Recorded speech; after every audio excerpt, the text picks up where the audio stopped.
साहित्यप्रेमी श्रोते हो नमस्कार.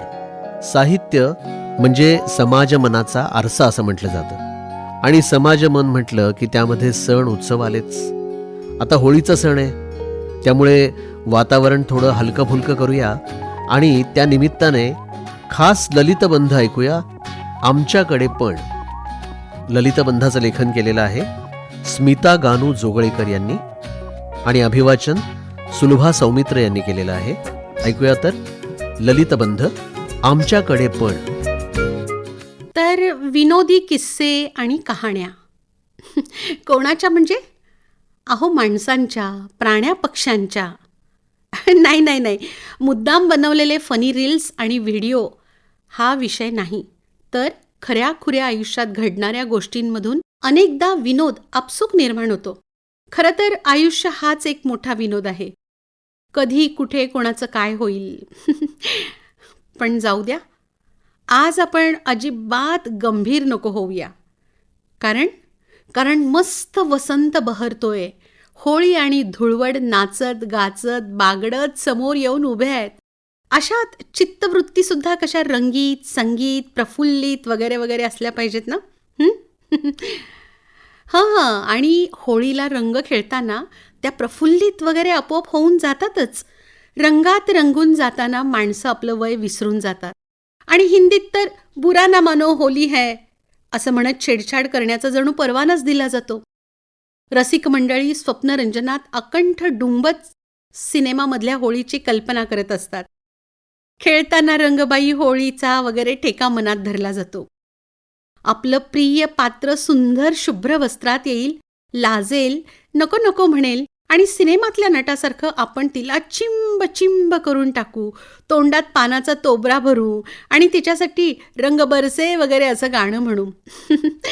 पण हाय दैव, स्वयंपाकघरातून खळकन आवाज येतो आणि इकडे यांचं स्वप्न चूर चूर होऊन जातं. असो, कोणाच्या भावना दुखवायचा आमचा अजिबात हेतू नाही बरं का. खरं तर आपल्या प्रत्येकाच्या अशा काही सिक्रेट आठवणी असतात. झालेली फजिती किंवा भंबेरी 4 लोकात सांगायची नाही असं म्हटलं तरी विषय निघाल्यावर तुम्ही मनात म्हणता, हो ना, माझं सुद्धा अगदी असंच झालं होतं. आता मुळात माझं सुद्धा असंच किंवा आमच्याकडे पण अगदी असंच हे ऐकल्यावर वाटतं मनुष्य नामक प्राणी जगाच्या पाठीवर अगदी एकसारखा असतो. बाह्यरूप निराळं असलं तरी माणूस म्हणून असलेलं त्यांचं आतलं रूप एकच आहे. स्थळ काळ निराळे असले तरी मानवी मेंदूची मूलभूत रचना एकच आहे आणि मनुष्य प्राणी एकसारखा म्हणून मानवी भावना विचारसुद्धा बरेचसे सारखेच असायचे. कदाचित त्याची अभिव्यक्ती किंवा प्रकटीकरण वेगळं असू शकेल.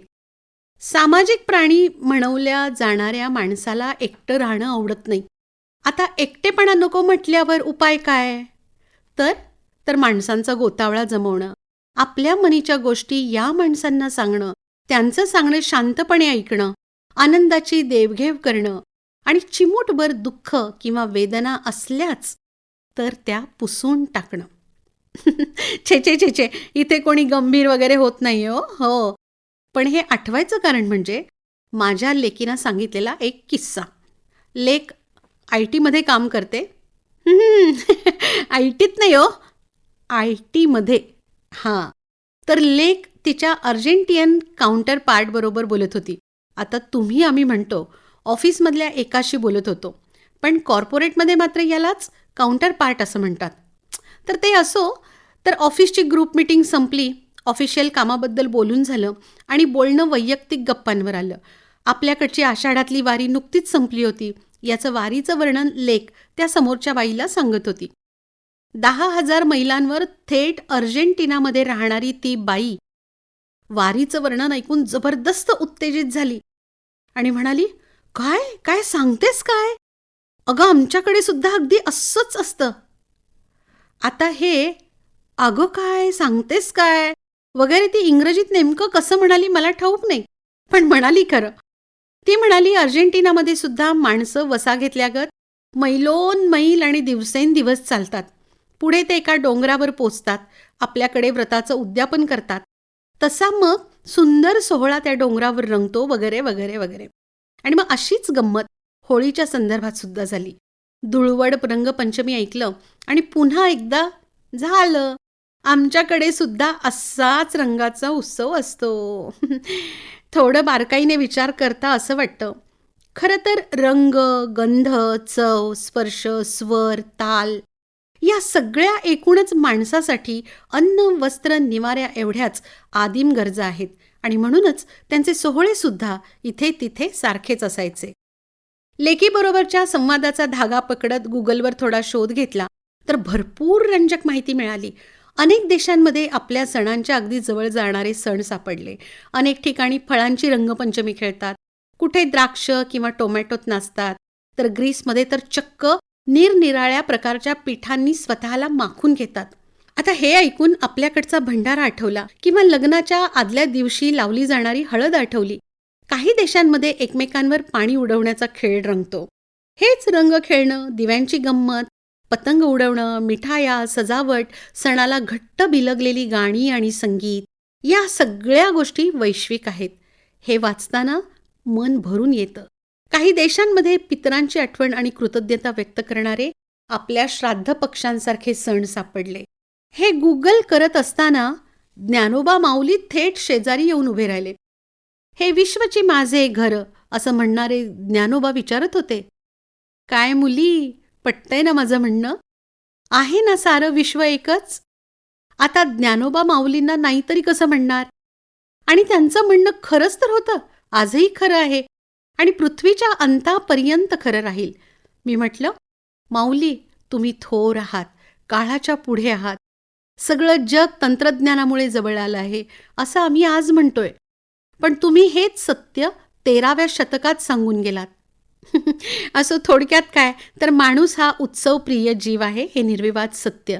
आणि या सणांची आठवण सतत जागती राहावी म्हणून सणांशी संबंधित म्हणी आणि वाक्प्रचार सुद्धा मोठ्या प्रमाणावर वापरलेले जाताना दिसतात. दिवाळी सण मोठा नाही, आनंद तोटा, साधू संत येती घरा, तोची दिवाळी दसरा, होळी रे होळी, पुरणाची पोळी वगैरे वगैरे आपण अगदी सहज म्हणून जातो. हो हो हो हो, होळी आणि पुरणपोळी. आज आत्ता या क्षणी कदाचित तुमच्या हाती खमंग पुरणपोळीचा घास असेल. वास्तविक फक्त होळीला पुरणपोळी ही संकल्पना आता कालबाह्य झाली आहे. खरं तर गोडाधोडाचे पदार्थ काय किंवा फराळाचे पदार्थ काय आता वर्षभर सहज मिळायला लागले आहेत. त्यासाठी दुकानात सुद्धा जायची गरज नाही. बोटाच्या एका क्लिकवर हुकूम मेरे आका असं म्हणत 10 ॲप हात जोडून उभे राहतात आणि डोळ्याचं पातं लवायच्या आत दारावरची बेल वाजते. होय, एका ॲपचं नावच आहे डोळ्याचं पातं लवायच्या आत.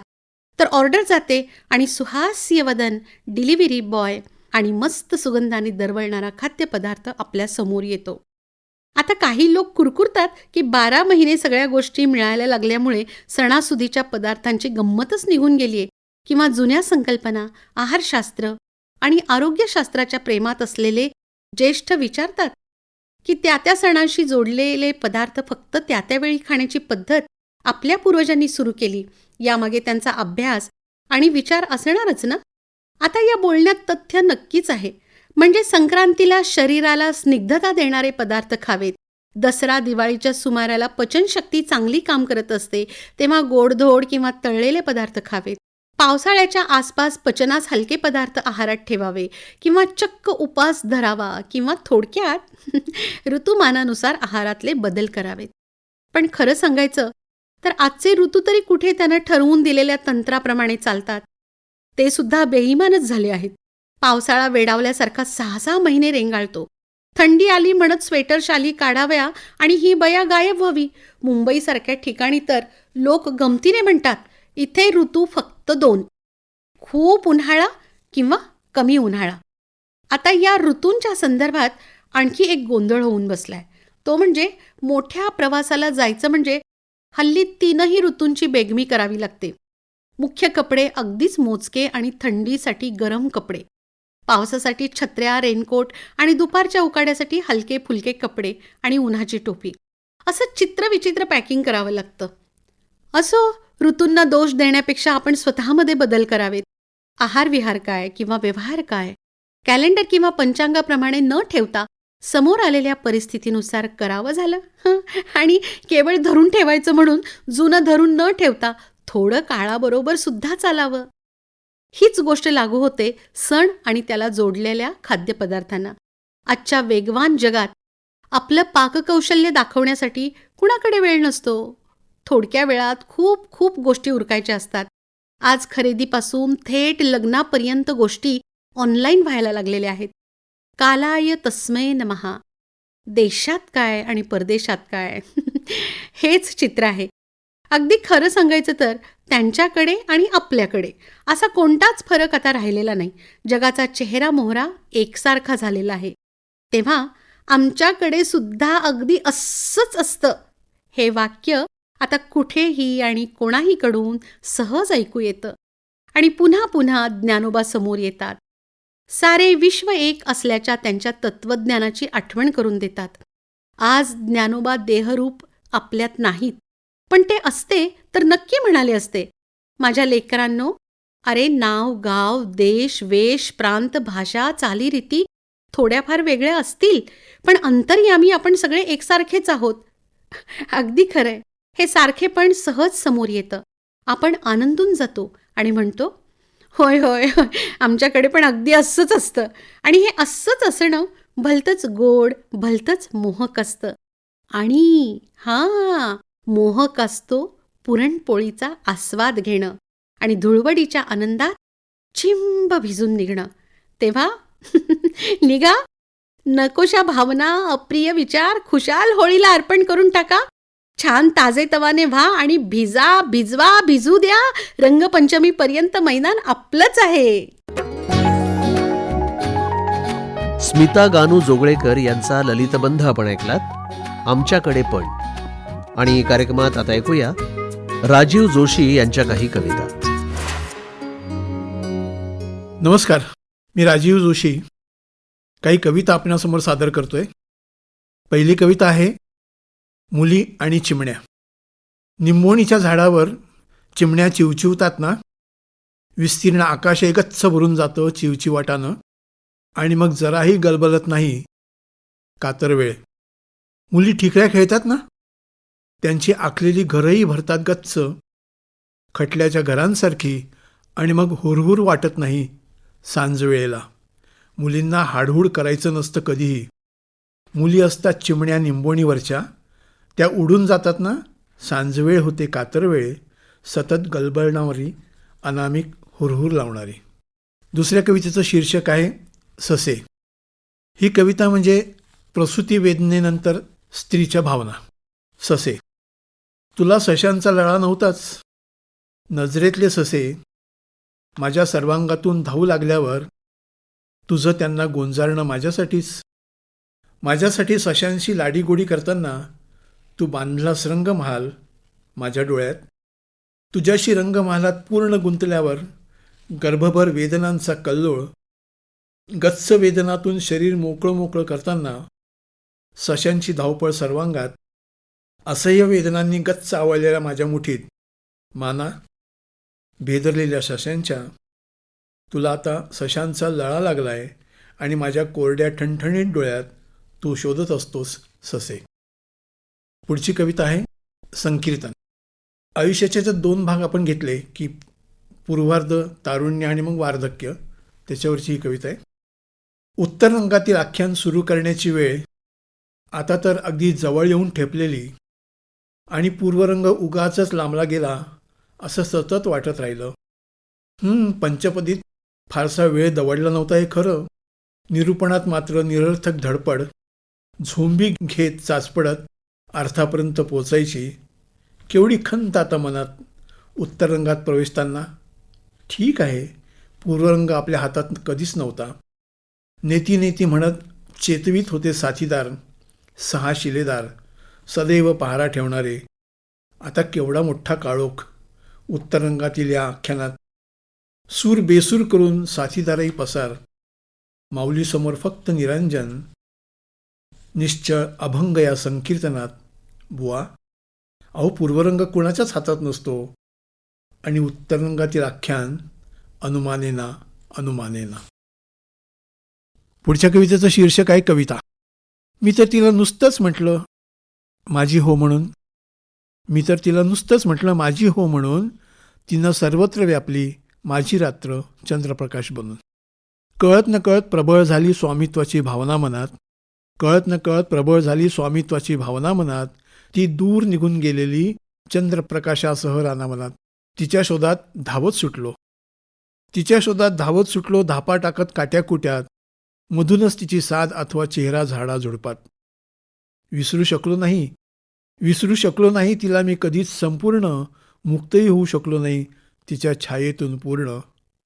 सर्व जंगलाचं खांडव केल्यावर कुजबुजली ती कानात, अरे निबिड अरण्य उरलंय अजून शोध आत आत.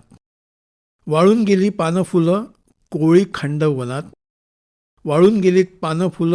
खांडव वनात, शोधतोय सखी मी आत दंडकारण्यात. घनदाट अरण्यात टिपूर चांदणं, सखीच्या डोळ्यातला मीच आहे चंद्र. पुढची कविता आहे ताजा कलम. या गावातील मुक्काम कधी हलवीन हे आताच सांगता येणार नाही. मुक्काम हलवल्यावर तसं कळवीनच, तोपर्यंत खुशाल समजावं केवळ तुझाच. ताजा कलम. या गावातील क्षेमकुशल वातावरणात मधूनच ऐकू येणारा नदीचा खळखळाट अंगभर भिनतो. गावातील मुलीही खळखळ हसतात आणि आपल्या जवळील अद्भुत शब्दांची जाणीव होताच अचानक गंभीर होऊन नदीच्या पाण्यात खोल खोल पाहत राहतात. गावाबाहेरील स्वस्त डोंगरात मधूनच उसळतो डोंब आगीचा आणि पायथ्याची झुडपं आस लागून पटापट जळून जातात. नदीचा खळखळाट थांबवता येणार नाही. मुलींनाही निशस्त्र आत्ताच करता येणार नाही. मात्र भर दिवसा डोंगरांना लागणाऱ्या आगी आणि झुडपांचे मृत्यू, गावच्या चव्हाट्यावरील निष्क्रिय गावकऱ्यांचे चिंतेचे विषय. मी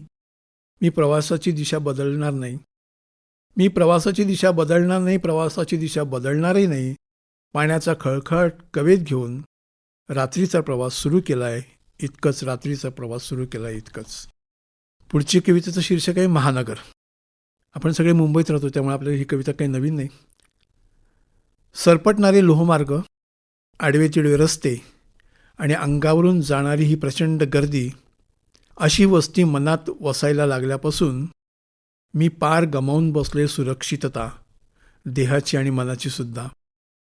वस्तीतल्या अगदी किरकोळ अशा माणसाजवळ सुद्धा अदृश्य धारधार शस्त्र आहे आणि त्याच्या पाठीवरील हात मैत्रीपूर्णच आहे याची खात्री पटायच्या आत कळत न कळत खुपसला जातो खंजीर. आता तर सभोवतालच्या अथांग समुद्राला मागं रेटण्याची ताकद वस्तीत आल्यापासनं समुद्रात उरला नाही इतकाही दर्यावर्दीपणा. प्रचंड अस्वस्थतेत शहराच्या मगरमिठीतून मी जेव्हा स्वतःला सोडवून घेत असतो, धारावीतल्या लोहमार्गानजीक एखादी नेपाळी कुस्करवून घेत असते आपली स्तनाग्र आणि त्याचवेळी तिच्या डोळ्यात समुद्र केविलवाणा. या कवितेचं शीर्षक आहे वर्ल्ड मार्ट. जसं डीमार्ट वगैरे असतं ना, तसं वर्ल्ड मार्ट. अभिजात दर्जा मिळाल्यापासून वाढली आहे आवक सुंदर, नाजूक, कोमल आणि कमनीय शब्दांची बाजारात. शेजारून, पाजारून, देशातून, परदेशातून. हरणीच्या बेंबीतल्या कस्तुरीपेक्षाही सुगंधी, वाफाळलेल्या बासमतीपेक्षाही नरम गरम, पाडसाला चाटणाऱ्या गायीप्रमाणे मायाळू शब्द उपलब्ध आहेत फुकट, अगदी फुकट, GST, ड्युटी बिटी अधिभाराशिवाय. भाषाभवन, वर्ल्ड मार्ट माध्यमात प्रचंड गर्दी, खचाखच तरुणांपासून आकांपर्यंत. ते स्फुट नाहीत, अस्फुट तर नाहीच नाही, उमटत नाहीत कोणत्याही शाईने कागदाबिगदावर, पुसले जात नाही खोडरबराने, प्रत्यक्ष अवतारतात याची डोही याची डोळा, हसतात, रडतात, नाचतात हातांच्या बोटांवर, अंगा खांद्यांवर, मांडींवर, उशीकुशीत, खुशीखुशीत. केवळ एक इशारा काफी, लुटतात सर्वस्व. विमासुद्धा उतरवण्यात आलेला आहे आणि 140 कोटी देवाणघेवाणीसाठी राष्ट्रीय आंतरराष्ट्रीय स्तरावर व्यापक प्रबंध आणि अनुबंध. 500 लोकात खालपासून वरपर्यंत किमान अभिव्यक्त होणाऱ्या लेखक कवी पत्रकारांना आउटसोर्सिंग करून ब्रँडिंग मॅन्युफॅक्चरिंग तारखेसह शब्द असंसदीय असेल, अवज्ञा करीत असेल, शिष्टाचार भंग होत असेल, त्वरित हद्दपारीसाठी एस्केप, एंटर, फास्टॅग, काउंटर 24 तास निःशुल्क. शब्द म्हणजे वस्तू नाहीत. शब्द म्हणजे वस्तू नाहीत. विश्वास माणसातला. कमीत कमी संवाद पारदर्शी देण्याघेण्यात. नो वाद, नो विवाद, नो निर्बंध. कंठव्याचे तालव्याशी, ओष्टव्याचे दंतव्याशी, दातातल्या दातात चावता येणारे, कळत न कळत गिळता येणारे, टाळून स्पर्श न करता टाळता येणारे. खरेदी विक्री 24/7. खरेदी विक्री 24/7 ऑफलाईन आणि ऑनलाईनसुद्धा. थ्रेड एक्सवर @कंडिशन्स लागू. कवितेचं शीर्षक आहे जमीन केवळ माती नसते. झाडांच्या मुळात दडलेली असते पांडुलिपी. पानं मुळांपासून गिरवत जातात मुळाक्षरं. पानापानात, फुलाफुलात फळांमधल्या बिया म्हणजे आईच्या ओटीपोटात साठलेला, पोटातून येणारा बाळाचा शब्द, कोवळा हुंकार, आकार, उकार, ओंकार, बीजमंत्र. फुलं केवळ परागकण नसतात. मिलनातून लिहिला गेलेला सौंदर्याचा बाळसेदार लेख असतात. रिमझिम भुरभुर थांबून थांबून येणारा पाऊस शांतवत नाही कधी देहाला आणि मनाला. पाऊस पडलाच नाही असं वाटल्यावर ढग धाड बोलतात असह्य होऊन. अंगडाई देत कोसळतात धडाम धुडूम. पाऊस केवळ थेंब नसतो पाण्याचा. पाऊस एक कविता असतो अख्खी. जमीन केवळ माती नसते. जमिनीला पेरून असतात शब्द, निशब्द, उगवून येतात दाण्यादाण्यात. जणू एक कहाणी सर्जनाची, भुकेल्यांसाठी चेतना जगण्याची. साठा उत्तरी, सफळ संपूर्ण. जमिनीचे शब्द केवळ अन्नाचे दाणे नसतात. दाण्यादाण्यात दडलेला असतो अन्नाचा वैश्विक स्वाद आणि आसमंती सुगंध तृप्तीचा.